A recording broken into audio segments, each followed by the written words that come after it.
শেখ হাসিনা মানব জাতির কলঙ্ক, কখনো ক্ষমা করা যাবে না তাকে। রাজধানীর চন্দ্রিমা উদ্যানে বৃক্ষরোপণ কর্মসূচিতে এসব বলেন বিএনপি মহাসচিব মির্জা ফখরুল ইসলাম আলমগীর। আশা করেন প্রতিশ্রুত সময়ের মধ্যে জাতীয় নির্বাচনের আয়োজন করবে অন্তর্বর্তী সরকার।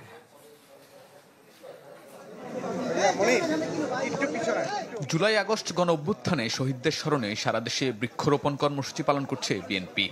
সবুজ বিপ্লবে অম্লান এই স্লোগানে রাজধানীর চন্দ্রিমা উদ্যানে এই কর্মসূচির উদ্বোধন করেন বিএনপি মহাসচিব।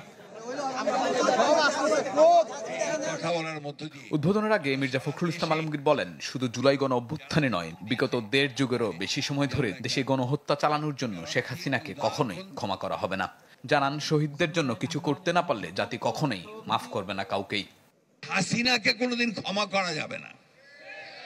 হাসিনা হচ্ছে মানব জাতির একটা কলঙ্ক।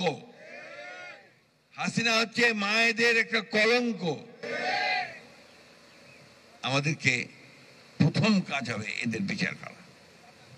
দ্বিতীয় কাজ হচ্ছে এই পরিবারগুলো, ওই যে মা যে তার ছেলেকে দেখে স্বপ্ন দেখেছিল যে তার দুঃখ দূর হবে, সেই পরিবারগুলোর পুনর্বাসন